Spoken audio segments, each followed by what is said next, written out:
మనకి మిత్రులు ఒకళ్ళు అడిగారు బిజినెస్కి సంబంధించిన వీడియోలు కూడా. అంటే ఇది తక్కువ కేటగిరీ వాళ్ళని ఆకర్షిస్తుంది కాబట్టి ఎఫర్ట్ ఎక్కువ, వ్యూవర్షిప్ కూడా తక్కువే ఉంటుంది. బట్ విషయం ఏంటంటే వెండి దగదగలాడుతుంది కదా. వెండి 1,75,344 రూపాయలకి కేజీ పలికింది, 340. ఇది ఆల్ టైమ్ రికార్డు మన ఇండియాలో. దీని వెనక ఏంటి, ఏమన్నా కుట్ర ఉందా? ఎస్, కుట్ర ఉందని అని చెప్పేసి కొంతమంది ట్రేడర్లు చెప్తున్నారు. అది ఎట్లా అంటే ఫ్యూచర్స్ మార్కెట్లో ఔన్స్కి 56.75 అట్లా ఉంది రేట్ సిల్వర్ వీకెండ్లో. స్పాట్ వచ్చి 56.41 ఔన్స్కి డాలర్లు. సో ఈ రేటు వచ్చిన తర్వాత the biggest exchange of silver trading Chicago mercantile exchange.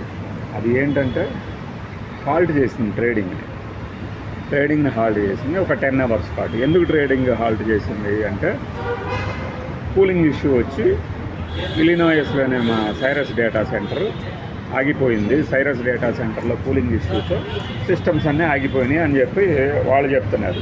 అసలు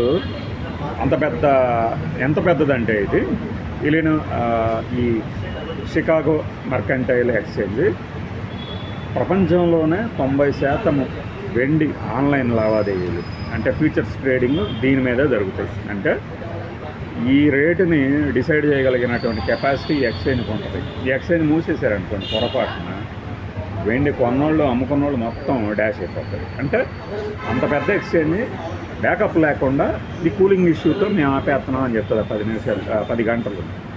అక్కడే ట్రేడర్లు ఏం చెప్తున్నారంటే, బాబు అమెరికాలో ఒక ఏజెంట్ ఉన్నాడు, ఆథరైజ్డ్ ఏజెంట్. అతను షార్ట్ సెల్లింగ్లో ఉన్నాడు.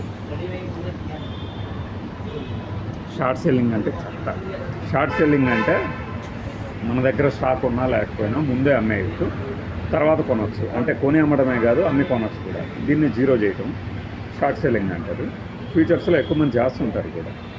బట్ అతని దగ్గర ఇప్పుడు 12,441 కేజీలకి టన్నులకు సమానమైనటువంటి డెలివరీ ఇవ్వాల్సి ఉంటుంది. 400 million tons of silver he had to deliver. అంటే అతను డెలివరీ చేయాలి, ఇప్పుడు కొనాలన్నమాట. అమ్మేసాడు కదా, ఇప్పుడు కొనాలి. కొని డెలివరీ ఇవ్వాల్సినటువంటి ఆ క్లయింట్ అంత డబ్బులు ఇప్పుడు పెట్టలేకపోతున్నాడు అంటే దేనికి అంటే ఇప్పుడు ఆల్ టైమ్ హైలో ఉంది కాబట్టి రేటు, ఆ రేటుని కన్నా తక్కువలో ఇతను అమ్మేసి ఉంటాడు. సో రేటు ఎక్కువలో కొనాలంటే నష్టమే. అతన్ని ఏదో సాయం చేసేందుకు, అతనికి హెల్ప్ చేసేందుకు షికాగో మర్కంటైల్ ఎక్స్చేంజ్ అనేది ఇలా నాటకం ఆడుతుంది అనేది ట్రేడర్లు చెప్తున్నారు. సరే పోనీ వీళ్ళు ఇంత డిసైడింగ్ ఫ్యాక్టర్ అయి ఉన్నా కూడా, హాల్ట్ చేసినా కూడా 10 గంటల పాటు గోల్డ్ సిల్వర్ ఇంకా సోర్ అవుతూనే ఉన్నాయి, అంటే పెరుగుతూనే ఉన్నాయి రేటు. సో వీళ్ళు చెప్తున్నటువంటి ఆ డ్రామా కానీ, ట్రేడర్లు చెప్తున్నటువంటి ఆ ఏజెంట్కు కట్టాల్సినటువంటి డెలివరీ కానీ రేటు పెరిగే కొద్దీ ఇంకా లాసే. మరి ఏం చేస్తాడు?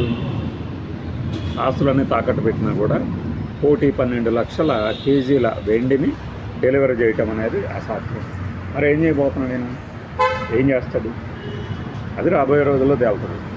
వెండి రేటు పెరిగింది అనడానికి కుట్ర ఉందా అంటే దాని కుట్ర ఉందో లేదో, కానీ ట్రేడింగ్ ఆగటానికి వెనక మాత్రం కుట్ర ఉందనేది వీళ్ళు చెప్తున్నారు traders, general traders. Chicago mercantile ఎక్స్చేంజ్కి సంబంధించి తెలిసిన వాళ్ళు కానీ, ఏదైనా ఆథరైజ్డ్ ఏజెంట్ కానీ, మరి ఈ 400 మిలియన్ టన్నుల సిల్వర్ డెలివరీ ఇవ్వచ్చు కదా అంటే ఆల్రెడీ అంతకుముందే ఒక 150 లాట్ల వెండిని ఫిజికల్గా డెలివరీ ఇచ్చేసాడంట క్లయింట్ ఎవరు. మరి అట్లాంటప్పుడు ఇక అవైలబిలిటీ ఆఫ్ ద సిల్వర్ తక్కువగా ఉంది కాబట్టి రేటు పెరుగుతుంది అంటారు. రేటు ఎలా పెరిగినా కూడా వాచిపోయేది మనకే ఇక్కడ. సో అది ఈ కుట్ర కథ. మనకి ఈ కాన్స్పిరసీ థియరీలు అంటే చాలా ఇంట్రెస్ట్ కదా. ఏది జరిగినా కూడా దాని వెనక ఒక కుట్ర ఉంది అని చెప్పుకోవడంలో ఆనందం ఉంటుంది నాకు మనిషికి. అది ఈ బిజినెస్ సెగ్మెంట్లో మనం సిల్వర్ రేటు గురించి, ఇంకా గోల్డ్ రేటు గురించి మాట్లాడుతున్నాం.